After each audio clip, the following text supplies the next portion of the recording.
Good morning. This is November the 20th, 2019, hearing for the Executive Appointments Committee. I am Councilman Robert Stokes, Chairman of the committee. To my far left, member of the committee is Councilwoman Clark from the 14th District.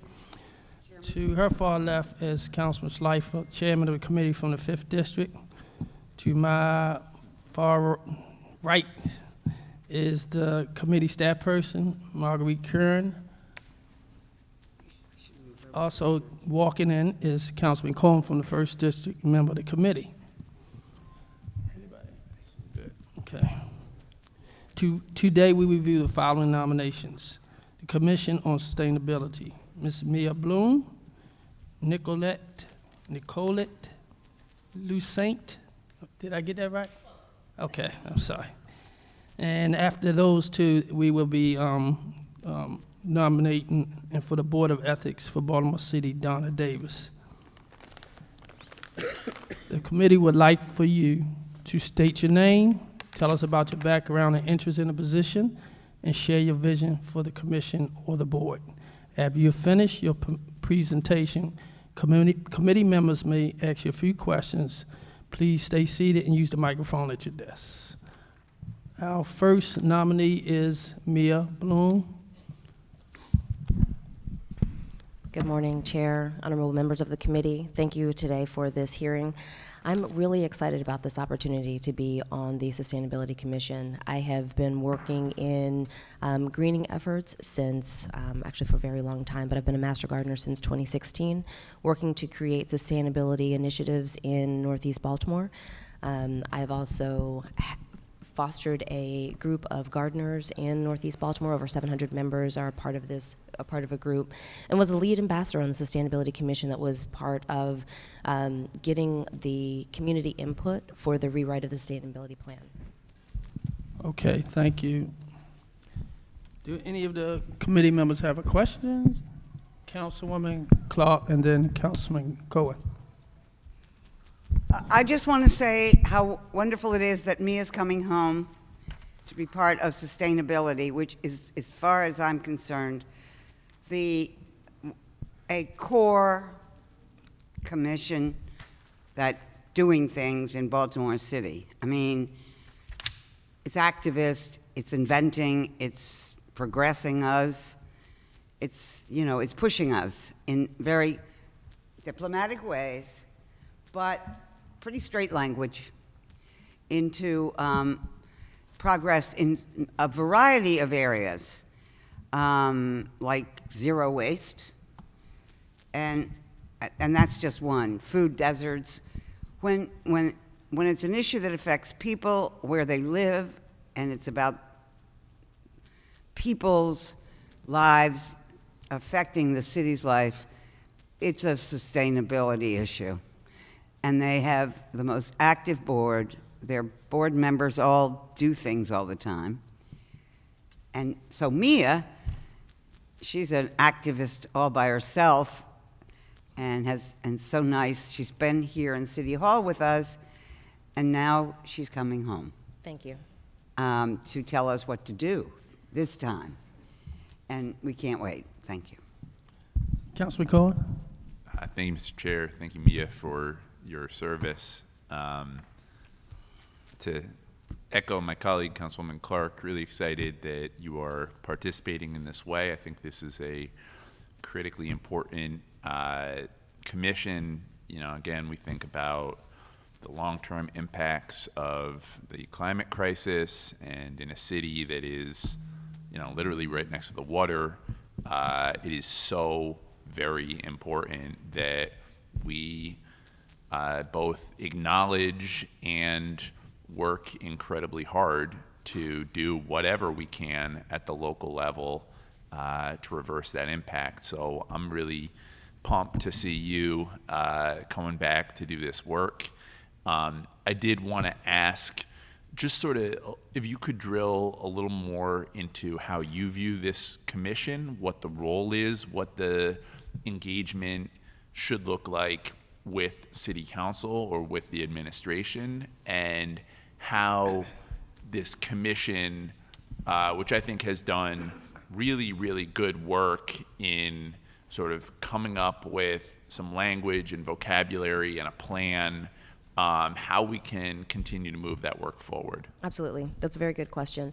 As I was doing some of the data gathering for the rewrite of the plan, one of the things that became very clear was we have very impassionate citizens in Baltimore who are ready to jump in and do the work and to help do the work.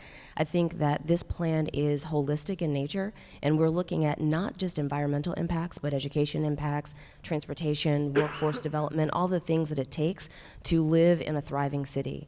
And so I think that the role of the commission is to look at that work and engage the council and other electeds so that they're looking at how we can live in a thriving city and looking at policy through that lens, and also looking at it through a lens of equity, because as we know, this is a city full of neighborhoods. You're working on looking at trauma. Trauma, of course, impacts everyone differently. And so as we're looking for how we can ensure that our residents are committed to living in a thriving city, that they are thriving in their city, I think the commission plays a great role in that. Thank you.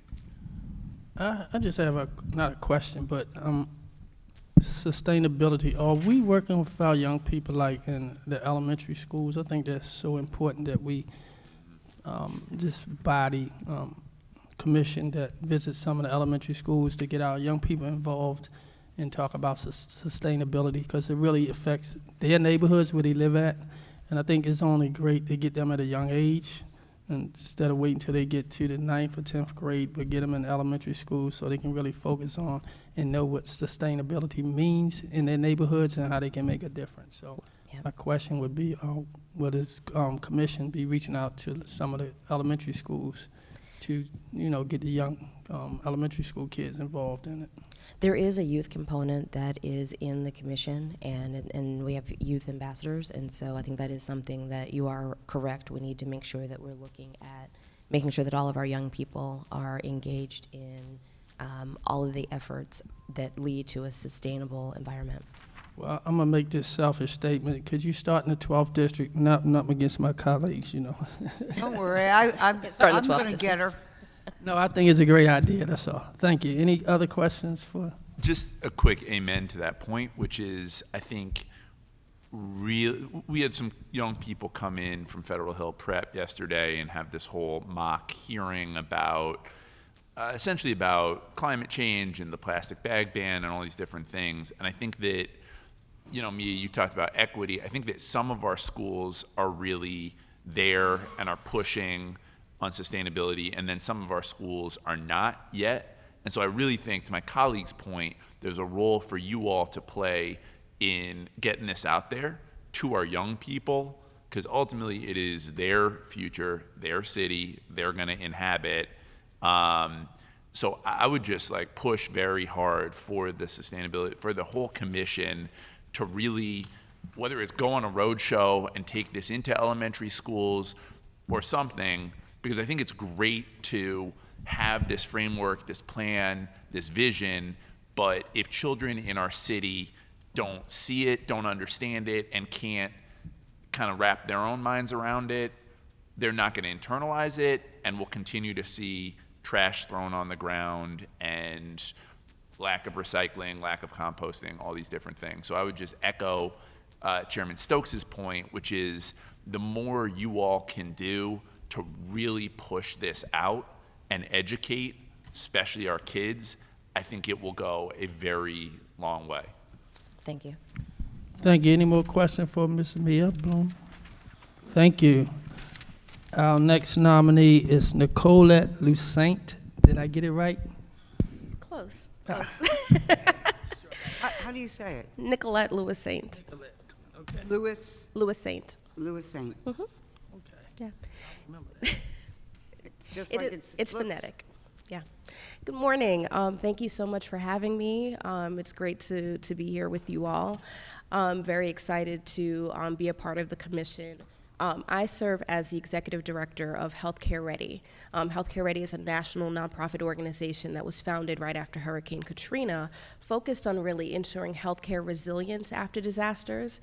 So my lens to sustainability is slightly different. It's actually from the perspective of really disaster preparedness and response, and understanding that disease outbreaks can be their own type of disaster as well.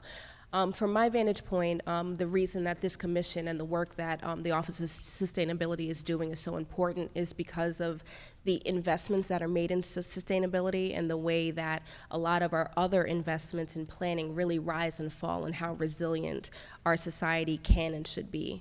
So I'm really excited to be a part of this work. Our team at Healthcare Ready has actually been working with the office for quite a while now on issues of revising the All Hazards Mitigation Plan. Those kind of technical details that are really exciting to nerds like me are really great opportunities to think about how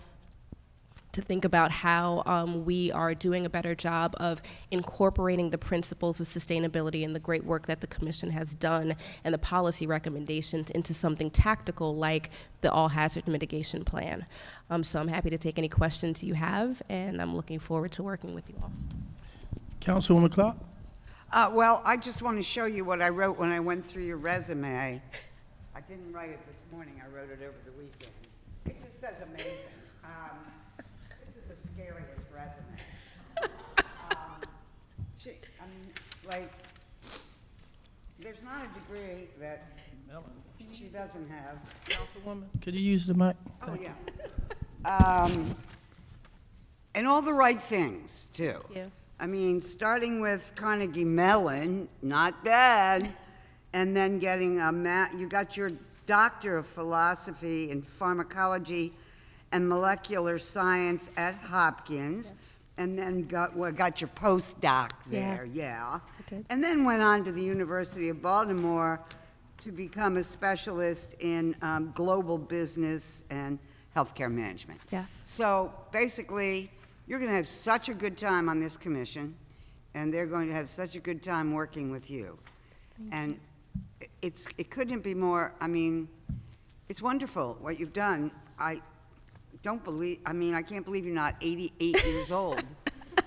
But you're not, so you're young too, and you have all these years that you can devote to us. Thank you. We're very grateful. Thank you. so much. I just have a suggestion. I know you're probably busy looking at your resume and all the great experience you have. Dunbar, which is in my district, is one of the healthcare schools who partner with Hopkins and University of Maryland, I believe.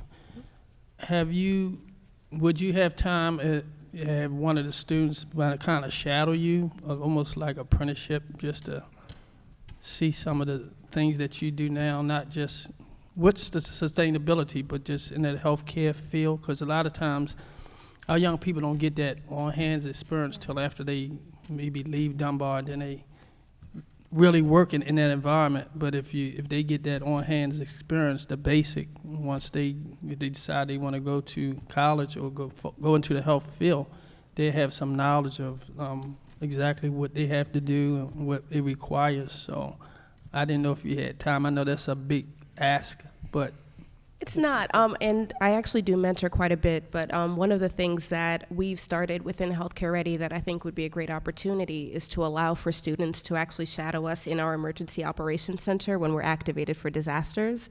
It's a little bit more glitzy and glamorous than sitting down and reviewing policy papers, and it gets them to see kind of what it looks like to figure out the logistics and coordination of supporting a community after a disaster. So I'd be really happy to invite your students to participate in that and shadow us there. sure, because I've been a supporter of apprenticeships, and I think that's so important, and a lot of my colleagues. But I'm putting on called an Apprenticeship Roadshow. So we're going to take young people from the high schools and take them to Patapsco, so they can see what a licensed plumber, electrician, all that, be a part of it, because I believe our young people, they don't have the same opportunities as somebody want to go to college. Absolutely. We have to expand that apprenticeship program for them to see you can be a plumber and your jeans could be dirty, you can have mud on them, but you're making $100,000 and you're not coming out of college with $150,000 to $200,000 tuition bill. And the reason why I say that, my nephew graduated from Morehouse, and his $150,000 tuition was paid by the billionaire. And my twin sister called me and said, thank God, because all the loans were in her name. But I just tell it to young people because they need that opportunity that they don't get sometimes in a high school. So that's why I wanted to ask you, would you be able to do that? Absolutely, would be happy to. Okay. Can Thank you. I just add Councilwoman? one thing? This is way off the wall, but your resume makes me think about it. I think someplace in the city, not in the neediest neighborhoods, there's a program beginning or has begun to create hubs for sustainable, to get through crises in, where tools and training are available in local neighborhoods or hub areas. But it's close enough to the ground that if, like, a storm hits that blows things away and all, the theory of it is that already the people in the neighborhood are trained. Already they've identified the most vulnerable people. And now they've got a storm. You never know in Baltimore what kind of storm it's going to be. We've had everything but a volcano. Right. And Mimi DePietro once said that when they asked him what he thought about Baltimore, he said, he just looked around and he said, well, we ain't got no volcanoes, and we still ain't got none. But I think that the more if these exist, and I don't expect them in my district yet, because they're going where the hardest hit are and moving into, we're in North Central. The other thing I want to just say, because he was mentioning apprenticeships, the chairman of this committee has made a little history lately by opening up the school system, and they are going to train in the trades at the Mervos of this world, not just their students, but people who come in from the community will be able to come in and learn trades and go out with their apprenticeship assignments. And it's the first time the doors have opened like that. It took a year for him to get it done, but it's all done, and it's starting. That's really amazing to see. I know it and is. I'm glad that you mentioned the resiliency hubs because it's really not off the wall. That's very much in line with what we've done, and that was actually one of the first projects that Healthcare Ready partnered with the Office of Sustainability on. So I'm very familiar with the resiliency hubs, and it is a fantastic model that I know that the office is working really hard to expand across the city. What you may not realize is that it's also considered a national best practice. So there are a lot of cities that are also observing the lessons that are learned from the Resiliency Hub model to better understand how they can prepare their own communities, because what the hubs have been able to do is train individuals who are already embedded in the communities, have trusted community-based organizations, in how to support their community in those critical times after a disaster. So when you're thinking about the things that will happen in Baltimore just year after year, snowstorms, heat waves, things of that nature, all the way to a hurricane or some other event, you will have the resources that are very local and the individuals that are trained and in the neighborhood already prepared to support. So we've been really proud of the work that we've been able to partner with the office and accomplish, and we actually just did a tabletop exercise October 19th with a number of the hubs and the leaders of those hubs, walking them through what it would look like to use their hub to support a disaster response. So it's just in the getting organized stage. If I have the numbers right, I think there's about 6 to 8 hubs that have resources and are mobilized with MOUs already, and there are more that are being expanded. Is that correct? Well, and I'm asking you, and you're just coming onto the board. But everybody hears me, so I'd love to see how they operate or be part of a meeting talking about how they operate, because I mean, if it's all about money, if there's a model out there, we could probably get some private funding in communities that aren't getting this yet. And so if we could just imitate the model, places like Chum, Coldstream Homestead, Montebello, and Edna Gardens Lakeside, and Waverly. I mean, basically, they all have people that would do this very well, and so if it's about the money, then we should look at what we would have to raise, but we should have these things. Absolutely, happy to take that up. Thank you. Thank you. Thank you. Any more questions? Councilman Cohen? Thank you, Mr. Chair. Thank you, Professor, Dr. Louisant. Appreciate your commitment to our city and to doing this work. Similar to my colleague, very extensive resume, and appreciate what you're bringing to this commission. Was wondering if you could talk just a little bit about what you see as the sort of nexus or the interconnection between how you view the role of the Sustainability Commission and the city government, be it the council, us, or the administration. Sure, I'm happy to. So I should also mention that I serve on the Commission for Women in the Health, Equity, and Education Subcommittee.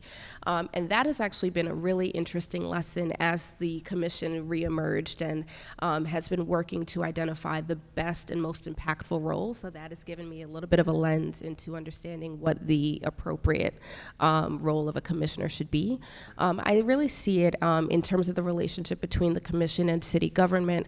As a policy and recommendations body, being able to amplify best practices and things that are happening already, as well as making recommendations based on the intersection of some of the members of the commission that have a range of experiences both in the city and outside of the city, being able to pull together recommendations to say, you know, if we were able to pick this up or consider this policy, we could see XYZ impacts. And so that's really where I see my role coming in, especially from the perspective of kind of a national organization where I'm seeing some best practices across the city as well as across the country, and being able to funnel those in through the commission and being able to do that kind of back and forth. So that's really what I see. I'm open to other opportunities. I feel like I've gotten a lot of homework already just speaking to you all this morning. So I think there's also the opportunity to take some of those actions back and report back on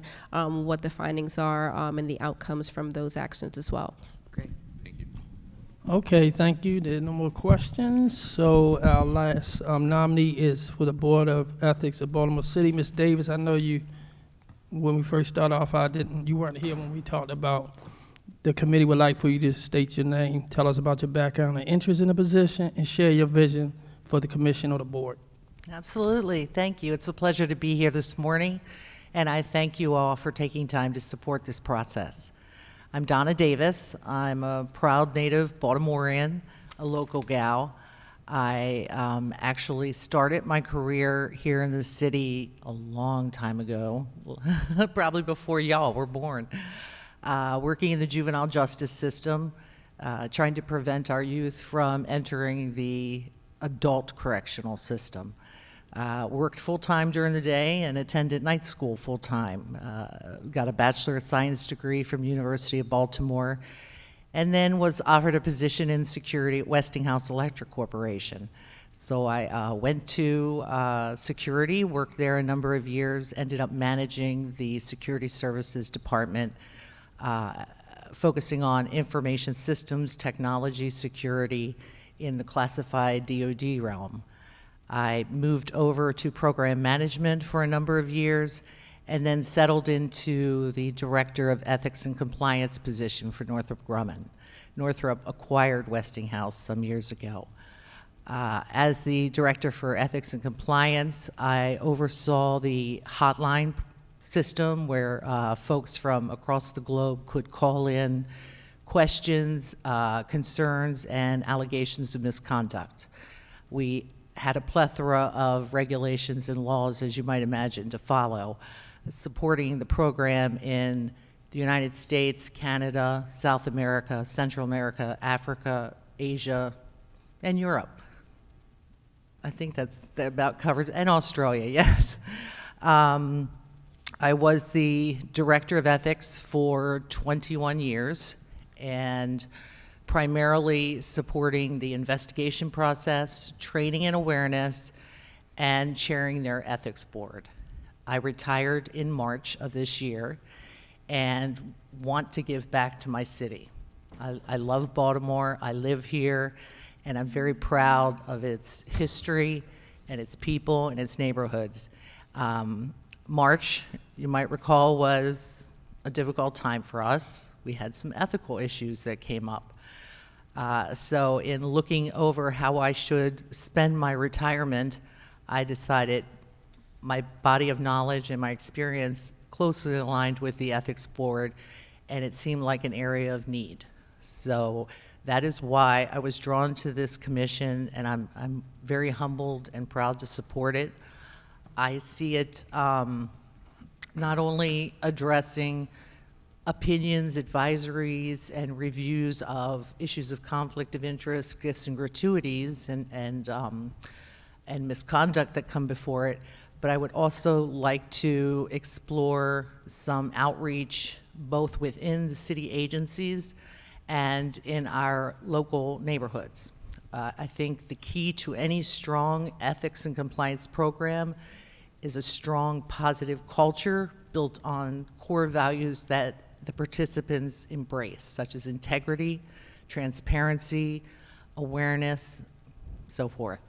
I recently read about the EPIC program that our Commissioner Harrison is bringing in from his former position.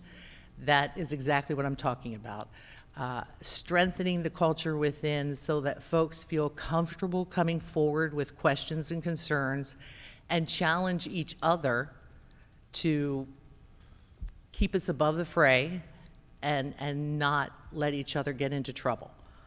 I'm sure in my experience that most people don't intend to do wrong or deceive. It sometimes evolves over time and it's a slippery slope.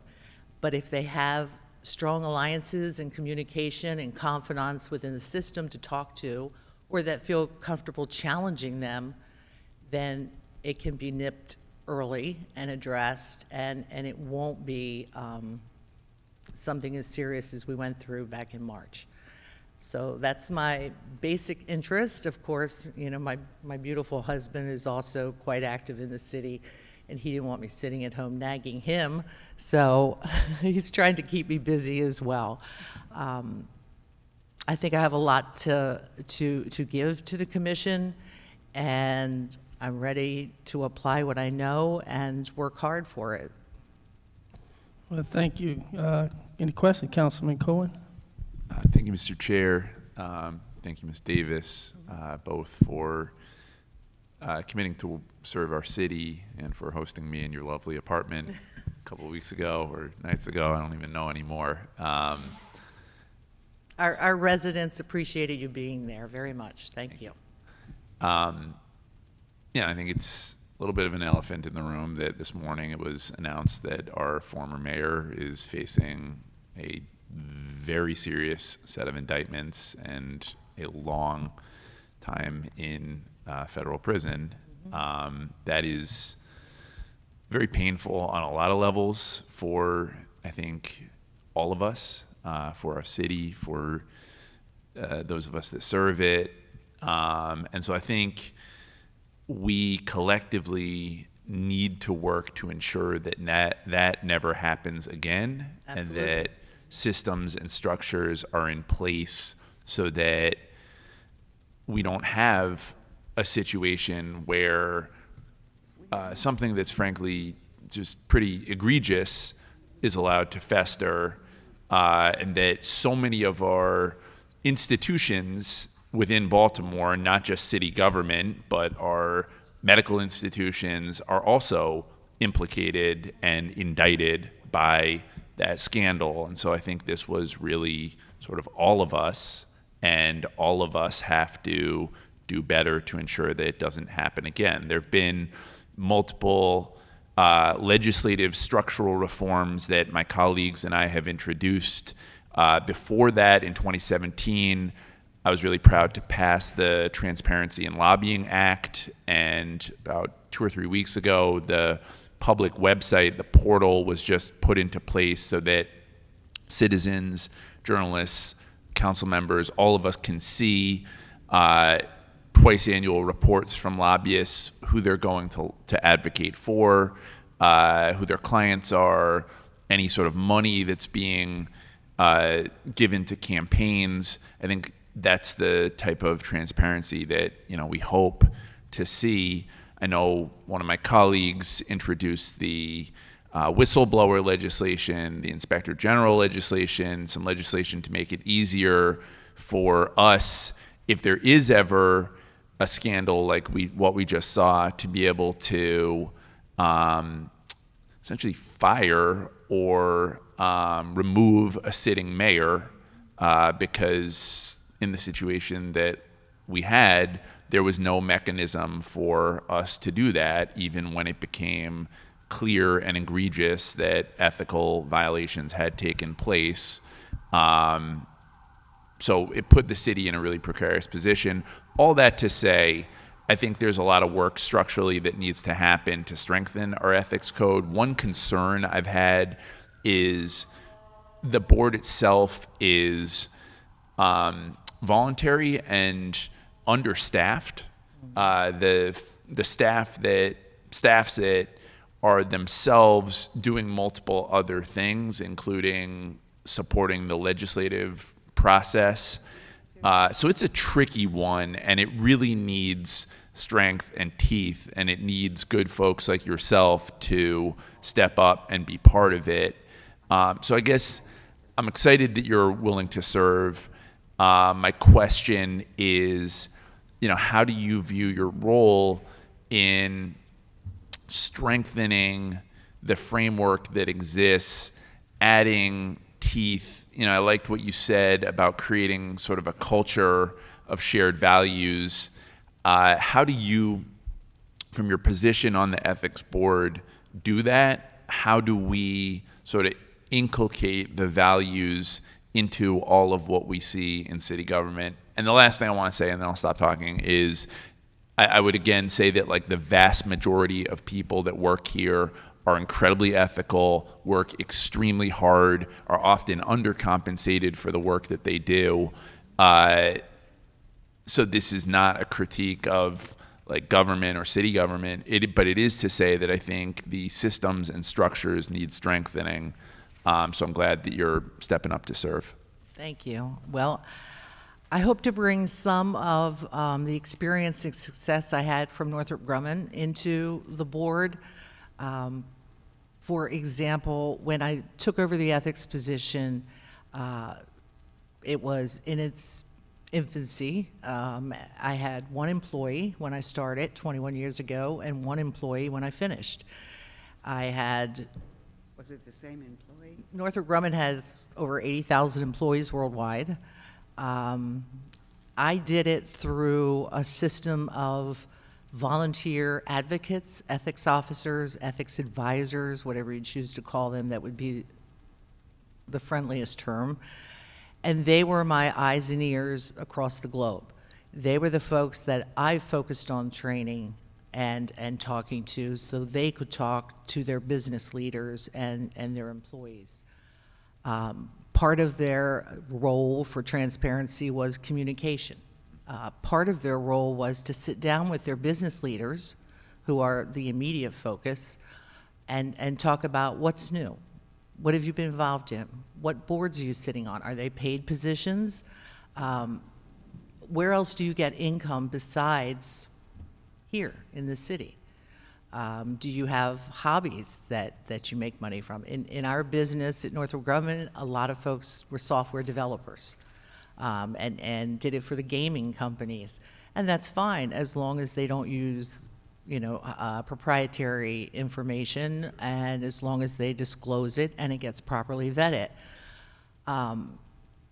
That's the tricky part about ethics. A lot of what could cause problems down the road aren't illegal necessarily. However, if you start down that slippery slope of unethical behavior and hiding things or deceiving, then you very well might end up in a legal situation. So I'm hoping that there's an opportunity to reach out throughout the city and to form alliances, because I do believe what you were talking about before with young people, that having it in the schools that character counts is absolutely as important as being able to communicate orally and written, and studying your science and engineering and making a lot of money. So I do believe they're under-resourced. I've noticed that in my research. But I don't believe that's an excuse necessarily to say we can't do more. Because there are opportunities. And I'd like to say that the folks that served as ethics officers for me absolutely loved the position, because it helped them grow as professionals. They weren't compensated for it in addition to what they did full-time. Most of them were engineers. They did it because it gave them access to their leaders. It gave them visibility to their coworkers, and more information for their body of knowledge. Everybody wants to do the right thing. Maybe one or two bad players in 38 years I ran into, but for the most part, everyone wants to do the right thing, and they want to build a strong culture. So I think we could do more with what we have. I'm hoping that the board and the city supports that. And I have lots of time now. I couldn't do it before because I traveled quite a bit, and it was more than a full-time position. But I think we can certainly make an impact and not have a repeat of. Yes. Okay. Councilwoman Clark. Thanks, Ms. Davis. Isn't the Ethics Board going into the Inspector General's office, or is it still in the Department of Legislative Reference? I know they receive support from, and some staffing support as well now from the IG. As far as reporting, it was a little fuzzy online to try to figure some things out. Yeah. A lot of the minutes were taken off the web, so I couldn't see them and their meeting schedule. Well, you're just coming in, so I shouldn't be asking you, but we were talking about the process, and one of the things that I thought had been decided was that that ethics would move into the Inspector General's office here in City Hall, on the 6th floor, which makes a lot of sense. Legislative Reference right now handles it, and there are 4 people there who draft all the bills for the mayor, for the city council, for the agencies. So,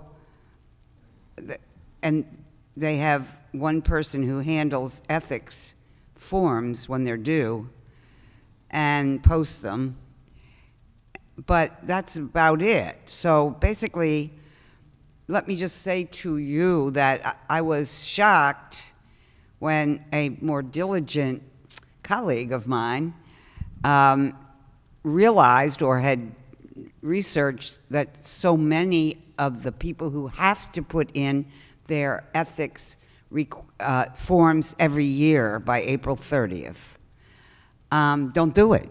Mm-hmm. Or they're late with it, or they're never with it. Yes. And so that colleague put amendments in that we approved that said, you know, if you're 60 days late and it's gradations, then you could be suspended.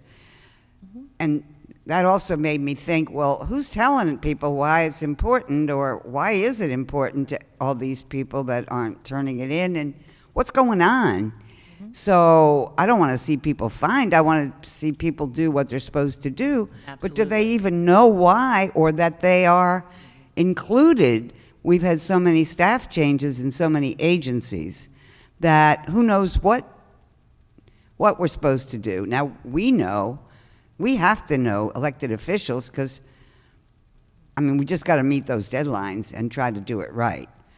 But we also have lots of I have lots of questions with that form. It's going to be amended to do exactly what you just said, which is to add the boards and commissions we are members of, and any remuneration that we would get from that service or not. But I think that's an important element of potential Absolutely. conflict of interest, and that's been done. But whether it's on the new forms or not, whether anybody's watching over it, which agency it's in. So I'm glad you have this time that you think you have. Well- I just would like to announce that it's gone. Thank you. Thank you very much. So at Northrop, every employee had to complete a conflict of interest form annually. Every one of them got Wow. reviewed. So, and remember We what only I have said. certain people, and nobody knows beyond a certain level why they are one of the people. Right. So that's why we just made it everybody. Well, Of course. Please don't And do that here. the form was expanded to include proprietary information, use of. Oh, yeah. It was expanded to include lobbyist positions, stock holdings, and family members. Now, I'm not proposing that here, but family I'm members. saying if the form is designed correctly, it can become an educational awareness tool as well as an annual chore. It reminds people, oh yeah, I'm supposed to tell somebody about that. Or do I remember getting a lot of the rhetorical questions. Do I have to tell you that I'm doing such and such, or if a friend is doing such and such? Yes, you do. You saw it on the form. So the form is absolutely a nagging instrument when it comes to getting done, and was it filled out correctly, who reviewed it, is it filed away properly, but it's absolutely fundamental. And I'm glad to see the changes, but I harken back to 2 years ago, probably in the same time frame, early spring, when we had a senior official in Baltimore who didn't fill out his ethics forms. And what he did fill out wasn't completely accurate. How does that happen? So does it that happen? happens. Yeah. Another thing I could advocate is, in my previous position, I was audited annually because it's a position where few people represent the ethics office, and there's a lot of presumed power or authority in the position. It was seen as something that needed to be reviewed annually. And one of that the was things one of that- the oh, elements. sorry. The form.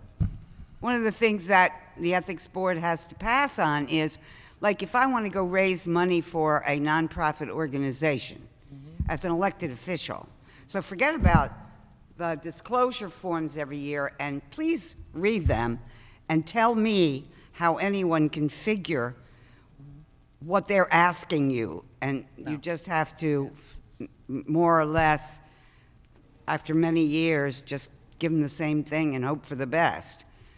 It's not all relevant or making sense. But, so please review the forms. Secondly, though, so what I had to do is get Board of Estimates approval. But before I ever did that, I had to go through the controller's office, and then they had to send it to the ethics committee, and then they had to send it back to the controller to put on the agenda. That doesn't sound tedious. I had to write it all up to begin with. And so that whole process maybe needs a little bit of fewer steps, but as much information. I'm not trying to get out of anything, but it took so long. Right. No, you need an answer. I forgot what you I need was it. trying to raise money for. Okay, Kim. All right, I'm done, Mr. Chairman. But that's where a close relationship with the IG's office really comes in handy. You're right. Because That's where you need to be. They need to work in concert, and they need to be timely. Okay, thank you both, appreciate it. Is there any public testimony, do you ladies wanna? Okay, we're gonna take a vote now. Is there a motion to recommend Mayor Bloom? So moved. Motion by Councilman Cohen, second by Oh. Councilwoman Clark. Sorry. Sure. Stokes is a yes. Councilman Burnett is absent. Councilwoman Clark? Yes. Councilman Cohen? Yes. Councilman Slifer? Yes. I'm gonna get your name right. Is there a motion to recommend Nicolette Lucent? Louis Saint. Motion, is there a motion? Moved. Motion by Councilwoman Clark, second by Councilman Cohen. Stokes is a yes. Councilman Burnett is absent. Councilwoman Clark? Yes. Councilman Cohen? Yes. Councilman Schleifer? Is there a motion to recommend Donna Davis? Moved. Motion by Second. Councilman Clark, second by Councilwoman Clark. Motion by Councilman Cohen, second by Councilwoman Clark. Stokes is a yes. Councilman Burnett is absent. Councilwoman Clark? Yes. Councilman Cohen? Yes. Councilman Schleifer? All motions passed. The committee will recommend a favorable report for all nominees. The nominees will be placed on second reader on Monday, December the 2nd. The full council will review and take a vote at this time. On behalf of the mayor and the city council of Baltimore, I'd like to thank all of you for your willingness to give your time and efforts to serve the citizens of Baltimore. If there's no other business, the committee is now adjourned, and congratulations. Thanks, everybody. Yay.